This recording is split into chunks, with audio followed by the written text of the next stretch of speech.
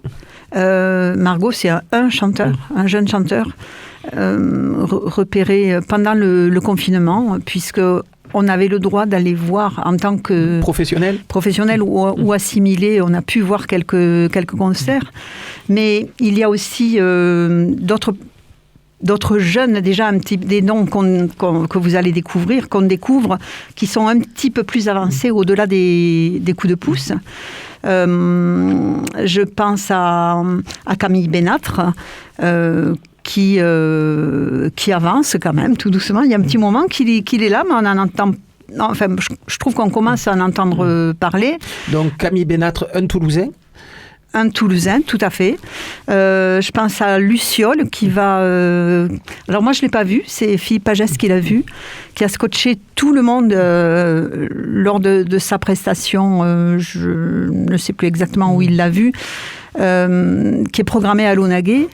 Et pour lui, Luciole va percer, va vraiment exploser.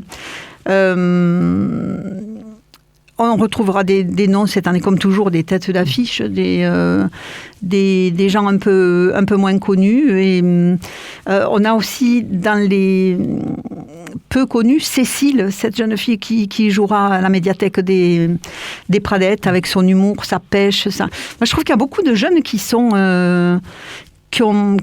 péchus, qui s'emparent des sujets d'actualité et qui en parlent souvent à leur façon. Certains, c'est avec douceur, d'autres, c'est beaucoup plus explosif. C'est souvent empreint d'humour. On a envie de rester, du coup, jusqu'au bout des concerts, d'écouter ce qu'ils ont à nous dire. Beaucoup parlent de l'actualité aussi. des sujets de société. Enfin, elle est bien, cette jeunesse. Donc ça se passera pendant les 15 jours qui vont arriver, du 25 au 5 février. Oui. Bon, il y a, comme vous dites, il y a plein de gens qui viennent des quatre coins de l'Hexagone. Il y a plein d'artistes toulousains qui vont jouer. Et je le dis souvent, dans le cadre de ce festival, ils jouent dans de bonnes conditions, finalement, quand ils sont sur leur première année de concert. Là, ils jouent dans de bonnes conditions. On va avoir des retours de formations qu'on n'avait pas vues depuis longtemps. Je pense notamment au Cirque des Mirages, qui seront pour l'ouverture du festival au Théâtre des Mazades. Je crois que le Cirque des Mirages, c'est il y a 15 ans à la salle Nougaro qu'on les avait vus dans un détour de chant, justement. Oui. Un spectacle complètement expressionniste. Il y a du Jean Guidoni derrière. Enfin, c'est assez étonnant. C'est toujours ça, en mieux. Oui, dans la mesure où le pianiste est un peu plus mis en avant que par le passé. Je les ai vus il y a 2 ans à Avignon. Et c'est là que je les ai repérés, repérés, si je puis dire. C'est un spectacle extraordinaire. Je ne saurais trop vous engager à venir voir le Cirque des Mirages le mardi 25 janvier au Mazades. Après, dans les têtes d'affiche, il y aura Kali, il y aura Miosek, il y aura Delgrès qui terminera. Et Delgrès, c'est aux Connexions. Et peut-être que d'ici là, le Connexion pourra faire des concerts debout. D'après les annonces d'hier soir, les concerts debout, c'est le 16. Ouais, et nous, on termine le 5. Le 5. Donc, ça veut dire que sans doute ce concert sera annulé ? Oui. Bon. Probablement. Très probablement. Bien. On vous tiendra au courant de cette annulation possible ou pas. Il y en a d'autres qui risquent d'être annulés ? Non, ce qui a bougé, ce sont les concerts du Taquin. Où en principe il y a 140 personnes debout. Là, ce sera 40 personnes assises avec des tables, modèle cabaret.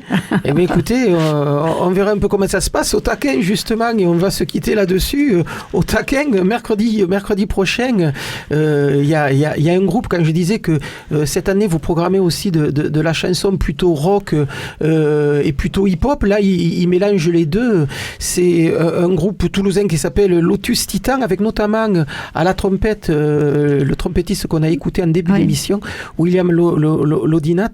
Lotus Titan, qui a sorti un album il y a 6 mois, c'était en mars-avril dernier, et qui fera donc un concert au Taquin devant une 40aine de personnes. Et oui.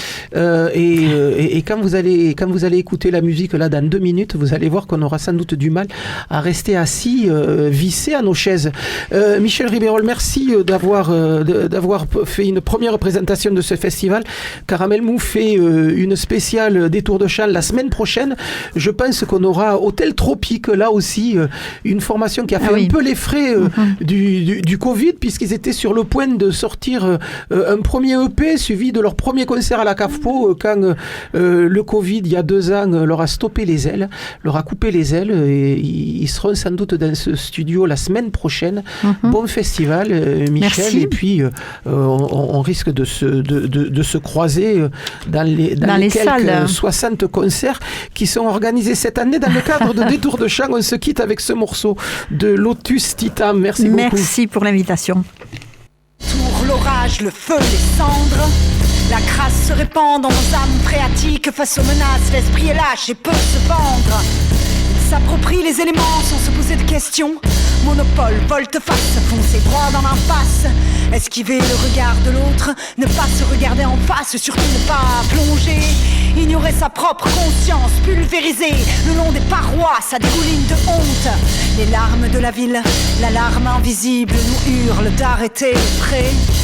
En haut, on se demande qui sera le prochain héros pour nous sauver la peau, panser les plaies. On a perdu les mots qui pouvaient consoler. C'est l'idéal qui s'évapore sous des millions de bavardages. Accrochez-vous, il reste quelques minutes avant le prochain naufrage. Au fil des des minutes, la chute comme dernier accrochage. Toutes les fois où j'ai semé la haine au lieu de dire je t'aime, tourner 7 fois ma langue avant de lâcher les fauves. On se saoule, s'attend et on oublie le poids des échymoses. Peut-être que quelqu'un d'autre réparera nos fautes, reconstruira nos ruines. On se demande qui sera la nouvelle victime ou la prochaine héroïne. La nouvelle héroïne s'éjectera-t-elle du 7e étage en désespoir de cause, ou s'injectera-t-elle de l'audace jusqu'à risquer son overdose? C'est l'idéal qui décolore sous des millions de bavardages. Alors on s'invente des super pouvoirs sous la pression. Il reste juste 1 minute avant la fin de l'illusion.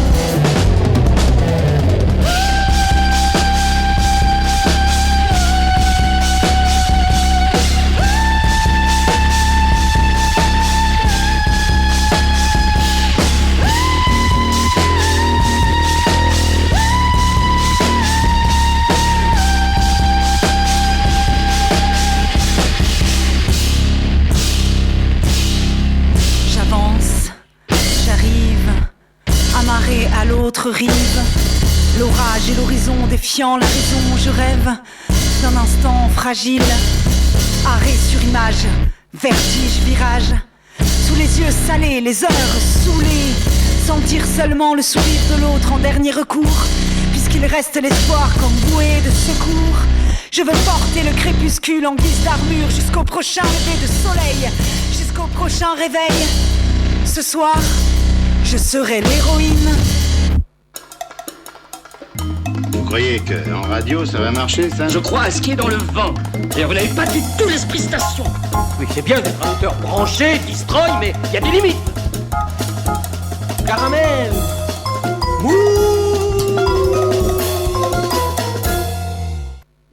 On vient d'écouter Lotus Titan, héroïne, dont Lotus Titan qui sera le 26 dans le cadre du festival Détour de Chant au Taquin. Et puisqu'on en finit avec Détour de Chant, vous rappelez simplement que pour avoir la programmation in extenso, il y a un site www.détourdechant.com, détour au pluriel, D-E-T-O-U-R-S, www.détourdechant.com, 21e édition de Détour de Chant, ça commence mardi prochain. La suite avec une chanteuse qui n'est pas cette année dans la programmation de Détour de Chant, mais je suppose que ça ne saurait tarder. Amandine Bontemps, bonsoir. Bonsoir. Vous êtes venue nous présenter, vous aussi, un premier album, Relief, sorti début décembre 2021. C'est vrai qu'on a l'impression, comme le disait Michel Rivérol tout à l'heure, que pendant le confinement, les artistes ont produit énormément. D'abord des vidéos, d'abord des clips que l'on a pu voir sur YouTube, et puis finalement plein d'albums. Oui, effectivement, c'était comme une longue résidence d'artistes qui, il a fallu en faire quelque chose en fait de ce temps mort, et je pense que en tant qu'artiste, la première chose qu'on a envie de faire, c'est de créer. Et quand on a du temps libre et qu'on n'a pas le droit d'être sur scène, on essaie de prendre ce temps-là pour penser à l'avenir. Et c'est ce qui s'est passé, en tout cas, avec mon premier album, Relief, qui était un retour à l'écriture, en fait, parce que je suis issue d'une formation classique. Je suis chanteuse lyrique et je continue à l'être.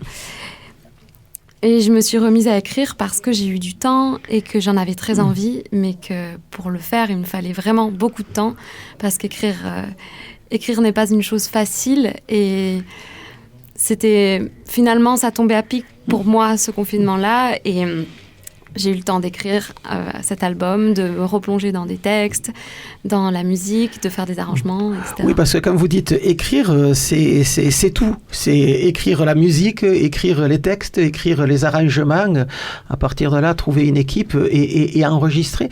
Ça veut dire que pendant un petit moment, la cuisine a été transformée en petite scène. Oui, presque.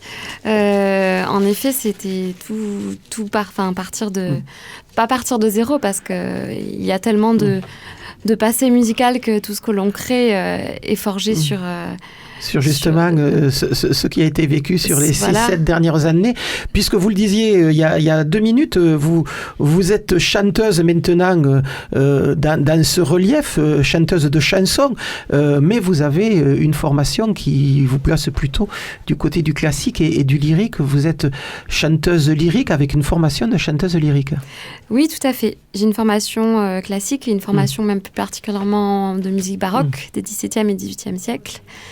Mais par contre, j'ai toujours abordé plein de musiques différentes, notamment avec Lady Vasquette, qui est un de mes projets, un quatuor vocal a cappella, où on explore vraiment tous les styles de musique qui nous plaisent dans des spectacles musicaux humoristiques.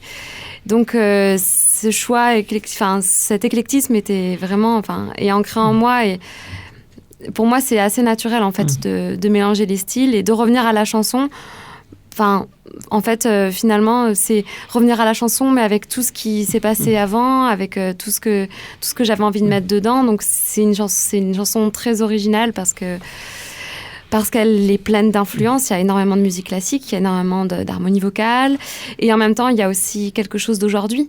Parce que je suis une jeune femme de 2021 et que je vis aussi avec la musique d'aujourd'hui. Et ce que j'aime, c'est cette rencontre, en fait, entre les époques. Et avec Lady Vasquette, on prenait du répertoire existant. Et ici, j'ai voulu le créer moi-même. Et c'est vrai que vous parlez de Divastect, vous avez aussi d'autres formations dans lesquelles vous chantez. Il y a l'Ira qui là est un sextet, il y a les Vagabondes qui est un septet, avec comme fil conducteur la voix. Vous êtes musicienne, mais c'est vrai que ce fil conducteur qui est votre voix vous tient depuis toujours. Comment c'est arrivé cet intérêt pour la voix et comment on se découvre chanteuse lyrique? Je sais pas trop comment je me suis découverte chanteuse lyrique.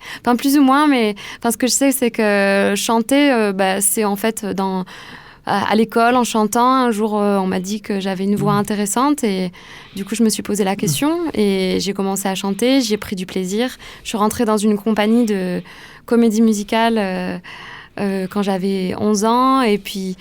là, j'ai vraiment, vraiment découvert le plaisir de la scène parce que moi, j'aime vraiment tout le côté théâtral de la scène et la musique, les textes. J'aime l'art total en général, en fait. Et au fur et à mesure, en fait, dans cette compagnie, on abordait un répertoire très vaste qui allait de Johnny Hallyday à Pergolèse. Donc, c'était vraiment très, très, très éclectique. Et moi, ça m'a plu tout de suite. Et ensuite, le chant lyrique, j'ai voulu en faire à peu près au collège. Donc, je sais plus vraiment pourquoi, mais j'avais toujours eu de toute façon une éducation musicale très variée et j'ai toujours adoré. Mes parents écoutaient beaucoup de Vivaldi, de Debussy. C'était quelque chose qui m'intéressait. Et c'est le moment où j'ai commencé à écrire mes premières chansons, donc au collège. C'est un peu le moment aussi où j'ai commencé le chant lyrique.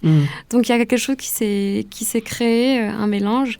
Puis j'ai arrêté le chant lyrique, puis je l'ai repris en arrivant à l'université. Par curiosité, par envie, par conseil. On m'a dit oui, tu devrais faire du chant lyrique. Donc j'y suis allée. J'aurais pu très bien faire autre chose. En fait, j'aurais très bien pu aller faire une école de musique actuelle. Je pense que tout m'aurait plu. J'ai pris ce chemin-là et je pense que j'ai bien fait. En tout cas, je l'aime tel qu'il est et ça m'empêche pas de faire autre chose. Donc, ça vous empêche pas aussi d'être impliqué soit dans de l'opéra, soit dans de l'opérette également? Oui, tout à fait. Ça, c'est une part de ce métier que j'aime énormément. C'est la scène, le théâtre, c'est le texte incarné, l'interprétation. Et effectivement, l'opérette, je l'ai abordée avec La vie parisienne d'Offenbach. Donc, l'humour, quelque chose que j'aime beaucoup aussi, qu'on pratique beaucoup avec Lady Vasquette. Et l'opéra, je l'ai abordé dans des chœurs, etc. Et prochainement, je vais chanter à l'Aria de Cornebarieux. Normalement, c'était à Audi Sud, mais ça a été déplacé dans l'opéra de Castor et Pollux de Rameau. Donc là aussi, un opéra baroque? Un opéra baroque, oui, tout à fait. Un opéra baroque où je vais avoir plein de petits rôles. Ça va être très intéressant. Ça va être avec la compagnie à bout de souffle. Et ça va être très chouette. Je suis très contente Comment on fait pour jongler comme ça du chant lyrique à la chanson, même si on l'écoutera tout à l'heure sur le morceau qui clôturera cet entretien. Le chant lyrique est quand même présent dans l'interprétation que vous faites de vos chansons, mais comment on arrive à jongler aussi facilement, ou pas d'ailleurs, entre les différents styles? Vous dites que tout vous plaît, mais quand même, il y a, de temps en temps, ça doit être le grand écart, non? Oui, c'est le grand écart. Tout me plaît, mais je ne sais pas tout faire. En fait, tout a commencé. J'ai toujours chanté de la chanson. Les musiques actuelles, en général, je trouve que c'est un milieu très intéressant parce que ce qui compte, c'est souvent la personnalité. Et donc, on a le droit d'être qui on veut, avec la voix qu'on veut, même si, évidemment, il y a des codes. C'est pour ça que je trouve ça génial de pouvoir arriver avec ma voix travaillée, lyrique, et de quand même, peut-être, je l'espère, y trouver ma place.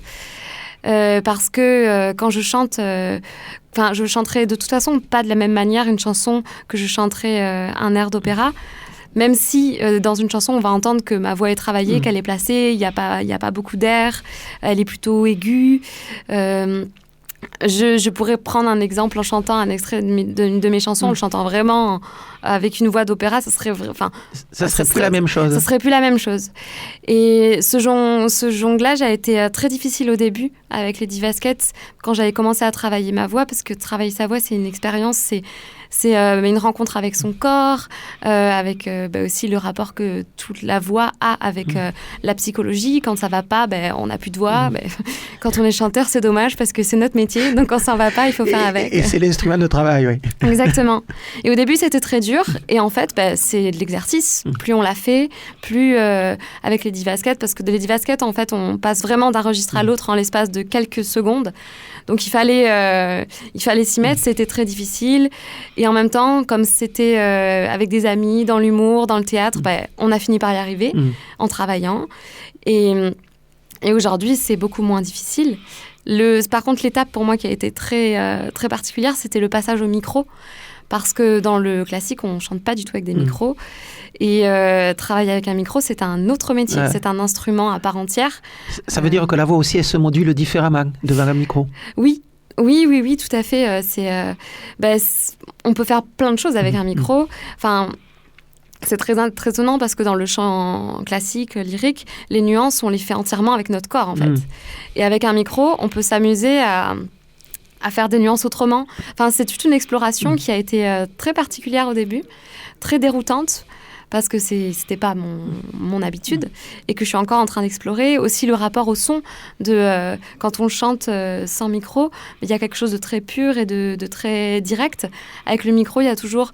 Ça va dépendre de l'acoustique, ça va dépendre de l'ingénieur du son, ça va dépendre de tellement de choses qui sont, quand on vient du classique, très perturbantes et on a envie de retrouver ce qu'on... Parce qu'il n'y a pas la maîtrise, c'est ça que vous voulez dire? Parce qu'il n'y a pas la maîtrise, exactement, et parce qu'il n'y a pas... il y a un intermédiaire, en fait, entre la voix et la restitution de la voix. Qui est pas évidente. Ça veut dire que le travail en studio, c'est quelque chose qui vous a passionné là, quand vous êtes allé enregistrer Relief? J'ai adoré et j'ai trouvé ça très très addictif. Parce que cet été, j'ai eu la chance d'enregistrer un autre album très éclectique aussi avec Vagabond, le Septuor vocal. Et un trio de jazz et plein d'invités de jazzman, de jazzwoman d'ailleurs. C'était assez incroyable. Donc j'ai fait beaucoup de studios cet été et j'ai trouvé ça fascinant. L'application qu'on prend dans l'interprétation et finalement de se rendre compte que des fois la première version plus spontanée est plus touchante, même si elle n'est pas parfaite. Et aussi de faire des concessions parce qu'on n'a pas le temps, donc il va falloir choisir telle ou telle piste.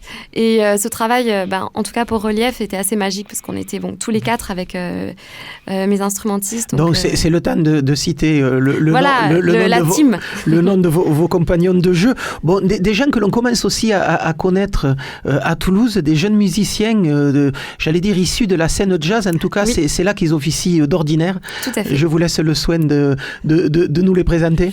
Donc les musiciens qui m'accompagnent, avec qui je travaille, donc sont 3 officiels. Il y a Gaspard Chefdeville, donc un pianiste qui est un peu un pianiste touche à tout, qui a fait de la chanson, qui a fait beaucoup de classiques, qui a fait l'école musicale, donc il a exploré plein de choses. Il y a Malo Evrard, qui est donc le batteur du projet. qui lui est vraiment issu de la scène, du jazz, un compositeur de jazz. Mais il chante aussi. On chante ensemble dans un chœur classique, Dulci Jubilo. Et il y a Georges Toré, donc qui est un contrebassiste de musique jazz, musique actuelle en général, qui touche à plein de choses. Et tous les trois chantent merveilleusement bien, donc c'est aussi pour ça que je les ai choisis. Donc on a enregistré cet album beaucoup en live. On a fait beaucoup de live. Et on a été drivé par un certain Étienne Manchon, donc, qui connaît bien la maison, je crois, qui est donc un ami de longue date, pianiste, compositeur, absolument incroyable, qui a en fait un peu le même goût que moi pour la diversité. Et c'est vrai que lui aussi, par exemple, accompagne des chanteuses lyriques assez régulièrement. Oui, il accompagne des stars même du chant lyrique. Enfin, c'est assez fou, c'est un accompagnateur assez exceptionnel. Il compose, il a ses groupes de jazz, il est interprète, compositeur, Puis on a aussi cet ensemble, l'IRA, le sextuor, ensemble où il est au clavecin. Voilà.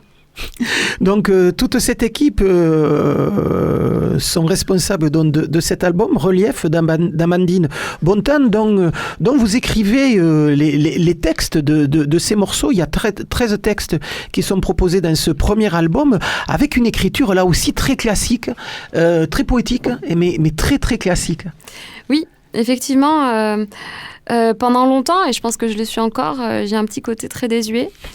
Ça me ferait dire nostalgique. J'aurais aimé tellement vivre d'autres époques. En même temps, je suis très heureuse de vivre dans la mienne parce que voilà, il y a tout un panel de choses. J'aurais envie de vous raconter. De toute façon, vous n'avez pas le choix. Et oui, de toute façon, j'ai pas le choix. C'est sûr. Mais c'est vrai que dans mes lectures, dans tout ce que j'aime, il y a beaucoup de choses anciennes. Enfin, je me suis pas, je pense, spécialisée dans la musique baroque pour rien.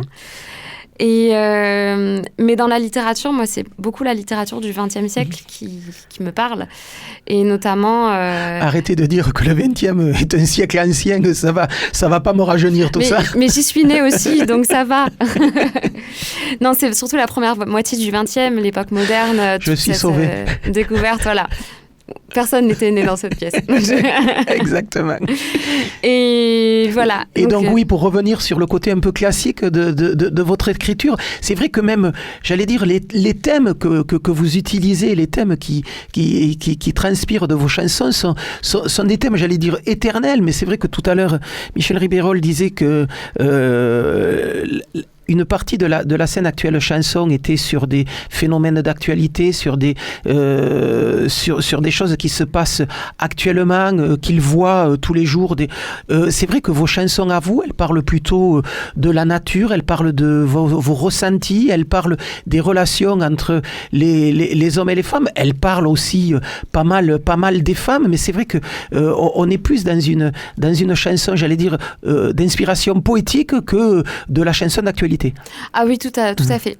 C'est pas du tout des textes engagés. C'est vraiment, c'est très romantique en fait, comme dans le sens période romantique. La nature, le lyrisme, la mélancolie, la beauté, la joie. C'est très naïf. Les souvenirs, donc la nostalgie n'est pas loin non plus. Oui, tout à fait. Ce qui est quand même drôle pour quelqu'un qui est finalement quand même très très jeune, d'être déjà nostalgique. Alors, je suis pas si nostalgique que ça. J'aime beaucoup le passé, mais je trouve plutôt que le passé est inspirant pour le présent et l'avenir. Et en même temps, je suis très très heureuse de mon époque. J'aurais jamais voulu vivre avant. C'est juste que tout l'art qu'il y a eu avant est tellement magique et inspirant que c'est une espèce de nostalgie de j'aurais juste aimé vivre cette effervescence, par exemple de l'entre-deux-guerres où tous ces artistes se retrouvaient dans des cafés pour parler d'art. Aujourd'hui, on peut plus faire ça parce que, ça se fait, mais il n'y a plus de QG artistique aussi comme ça l'était à l'époque. Il y en a, et en même temps, avec l'ère Internet, les enregistrements, être artiste aujourd'hui, c'est aussi très, très audiovisuel. Et je suis peut-être un peu nostalgique de ça, et en même temps, je trouve que c'est magique, tous ces outils qu'on a aujourd'hui. Et c'est vrai que ça, c'est une de vos marques de fabrique aussi, et on en restera là pour ce soir, parce que je pense que vous allez peut-être devenir une régulière de cette émission. il y a le travail autour de la vidéo. C'est vrai qu'on parlait tout à l'heure du confinement. Vers le milieu de l'année dernière, vous avez commencé à poster des vidéos, une par mois. C'est vrai que vous êtes aussi attiré par ce média-là pour faire connaître un peu vos chansons. Avant d'avoir le disque, on avait tous les titres YouTube qu'on avait transformés à MP3 pour vous écouter. C'est vrai que la diffusion de vos chansons, elle passe aussi par la vidéo. Et c'est des vidéos qui sont aussi hyper léchées. Oui, tout à fait. Justement, comme j'aime beaucoup l'art en général, j'aime aussi la vidéo. Et je trouve que c'est un outil merveilleux avec lequel on peut faire de très très belles choses. Et j'aime travailler avec des gens avec qui je partage des valeurs, une esthétique.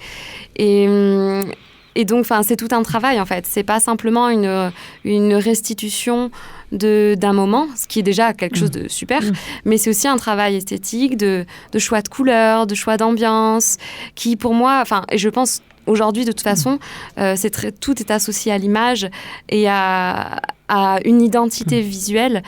Et c'était une recherche très intéressante qui s'est faite un peu comme ça, parce que aussi on n'avait pas trop le choix l'année dernière, il fallait bien faire quelque chose. Comme c'est un projet qui est sorti en plein milieu de tout et rien à la fois, il fallait faire, et c'est comme ça que c'est passé, comme pour beaucoup de gens. Et je trouve ça très chouette, en fait. Donc là, pour vous rendre compte, et vous tapez Amandine Bontemps sur YouTube et vous allez tomber sur 5 ou 6 vidéos qui traînent sur le net. Vous ferez une idée. On vous a vu beaucoup sur scène. Enfin, j'allais dire, on vous a vu sur un petit laps de temps beaucoup sur scène. Je me souviens d'un concert que j'ai vu des Divasket à l'Impro. C'était fin novembre, au moment de la semaine Culture Barbare. Vous avez été une des rares à pouvoir jouer à l'impro cette année. Il y a eu 2 soirs de concert dans l'année de 2021, l'impro, 2 soirs de concert, et vous étiez dans une de ces soirées. La semaine d'après, on vous a vu dans le chapiteau du conseil départemental où vous présentiez les morceaux de ce premier album, Relief. Il y a des concerts qui arrivent là pour se dire, bon, on va aller vous découvrir sur scène. Donc c'est un peu la période creuse là, comme pour beaucoup. Mais bon, déjà la semaine prochaine, vous allez tous aller au Festival des Tours de Chant. Ouais. Donc, et moi, j'ai pas de concert à proposer à ce moment-là, donc ça tombe très bien. Mais le 28, je serai en concert à Bressolles avec un quatuor vocal qui s'appelle le quatuor éphémère. Donc Bressolles à côté de Montauban. Oui, tout à fait. Répertoire très varié, allant de la Renaissance à la musique contemporaine, en passant par les Beatles, etc. Toujours le même fil conducteur. Et ensuite, ça sera le fameux opéra Castor et Pollux à l'Aria, donc les 7, 8 et 9 mars. Et puis, oui, mars-avril, ça sera bien chargé. Pas malheureusement avec Relief. Qui va attendre un petit peu avant de retourner sur scène. Mais donc, il y aura la sortie de Caméléon, l'album dont je vous parlais tout à l'heure, au studio de l'Ermitage à Paris. Un album incroyable, complètement fou. Enfin, vraiment, Thierry Maillard, le compositeur, a fait le pari d'écrire pour 7 chanteuses lyriques, un trio de jazz et plein d'invités. Je vous conseille. Eh bien, vous viendrez nous le présenter quand il sortira. Avec plaisir, je demanderai l'autorisation au chef avant, mais... Très bien. Oui, Michel, un mot. Pour avoir eu la chance de voir Amandine avec les Divasket à plusieurs reprises, et puis récemment pour la sortie de cet album Relief, ce qui n'émane pas trop du discours que j'entends, c'est le côté... pétillant qu'on retrouve sur scène, et l'humour, surtout entre les morceaux.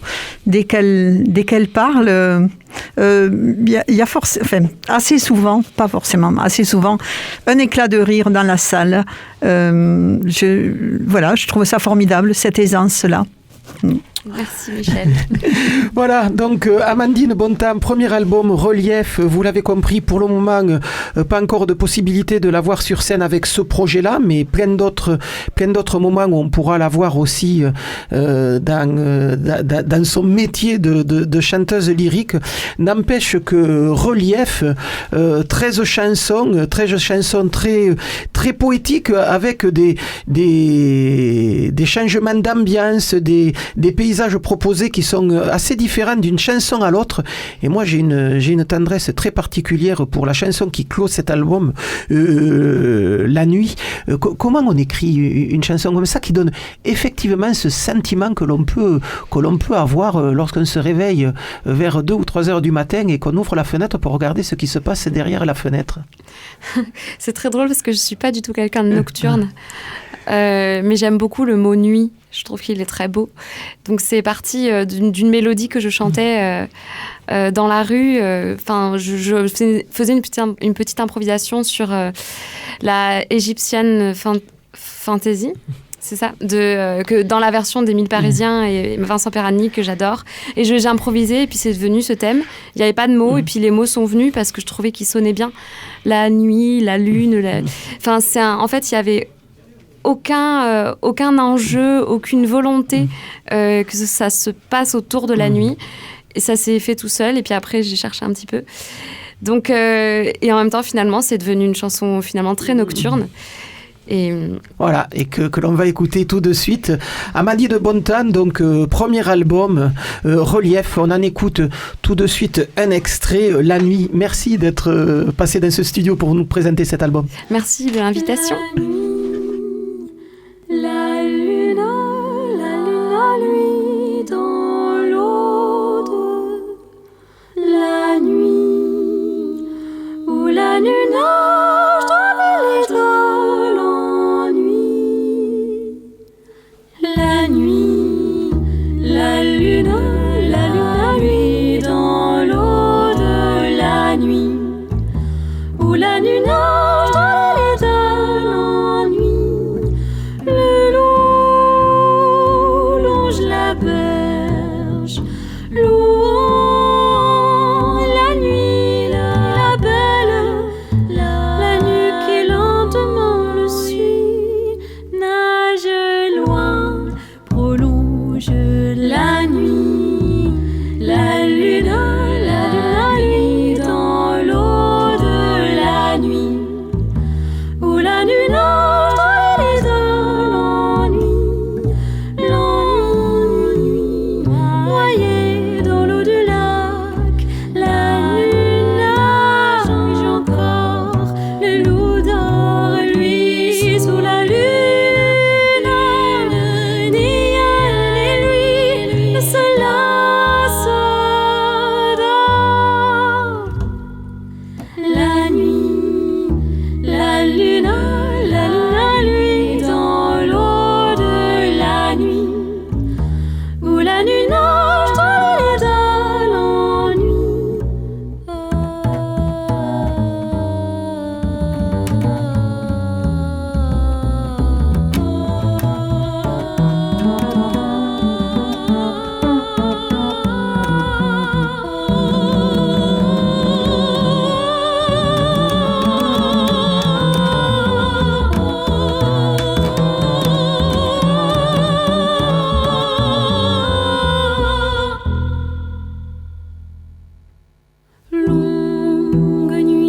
Longue nuit, le loup dort ingénu, rêve à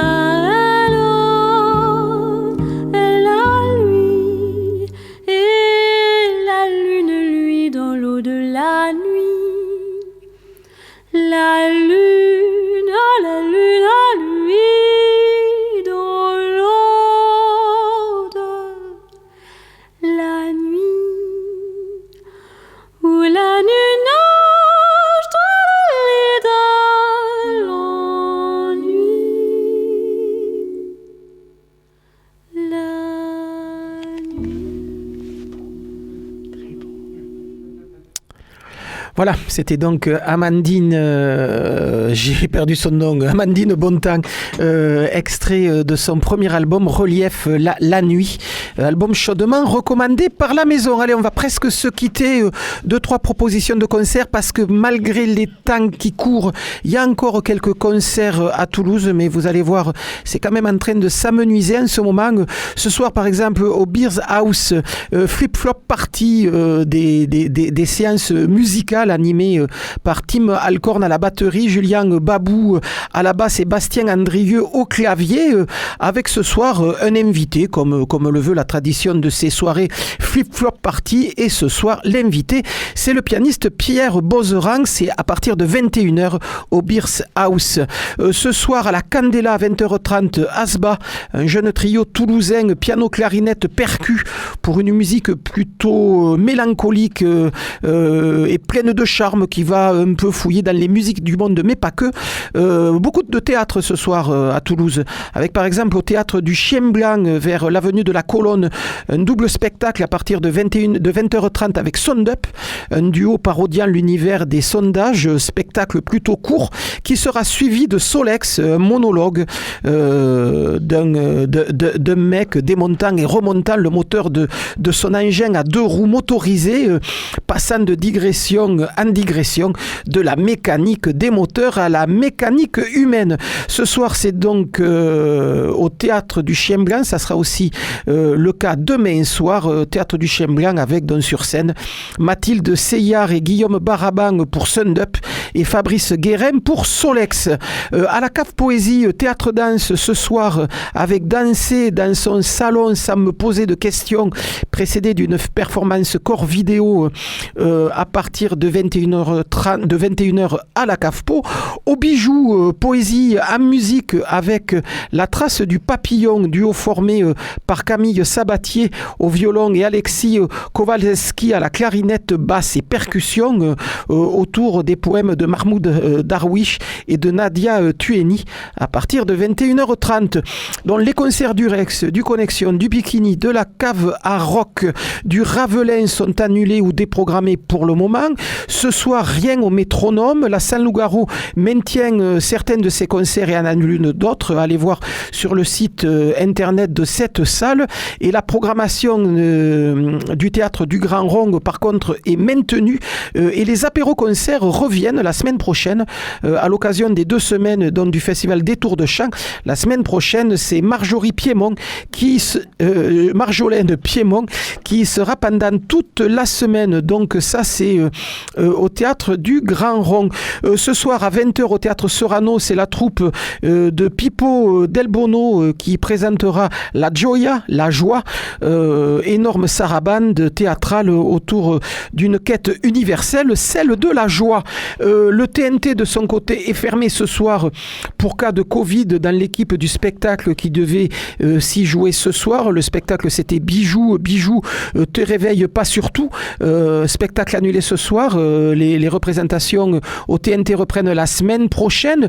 Les théâtres qui, soit dit en passant, entre cas de Covid dans les équipes artistiques invitées et présence du public en baisse pour cause sans doute de peur, comme le rappelait tout à l'heure Michel Ribérol à ce micro, souffrent largement en ce moment de cette énième poussée virale et corollaire immuable avec ces restrictions de conditions d'accueil.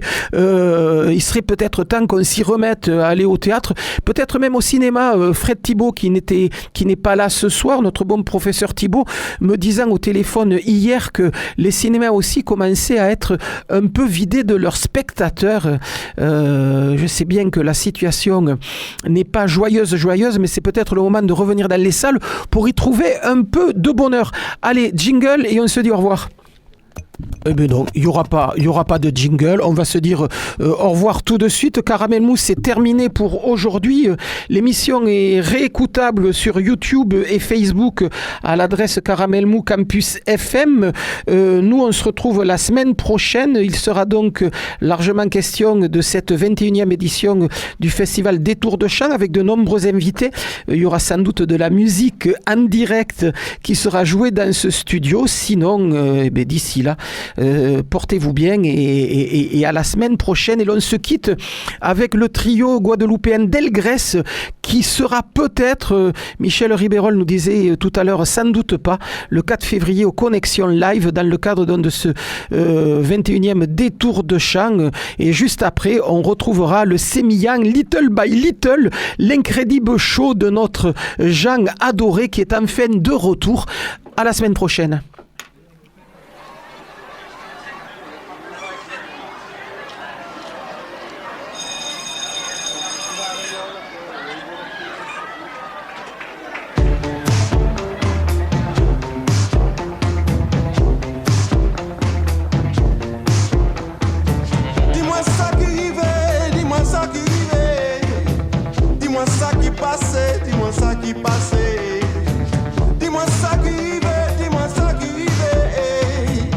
ka ou ka plere, dis-moi ça qui passe.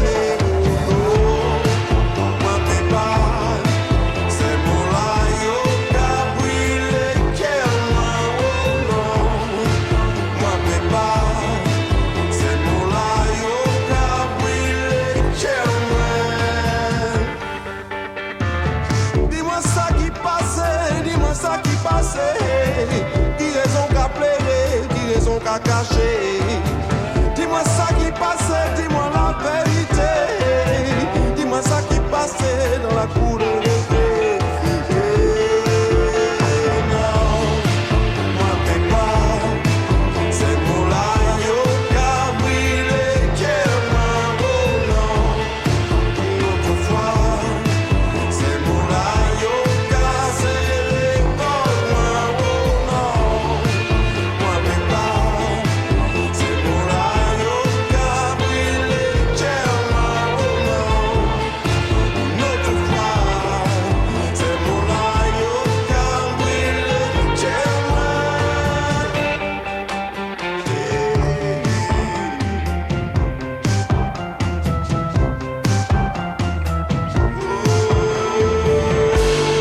Fait tout ça ma paix.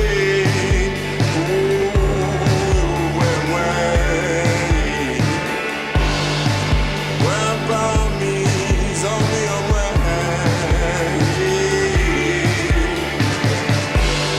Baillons la force pour l'amitié. Vous voulez pas laisser moi vivre.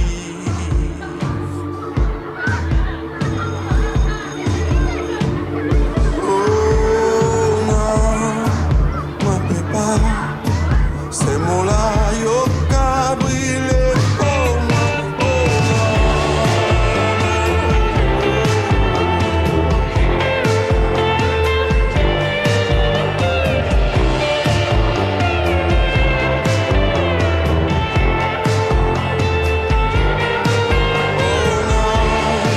moi peux pas.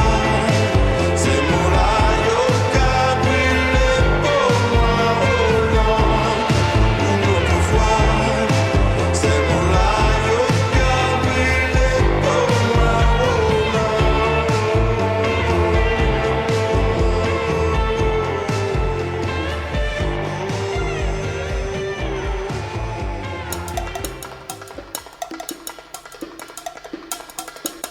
Caramel.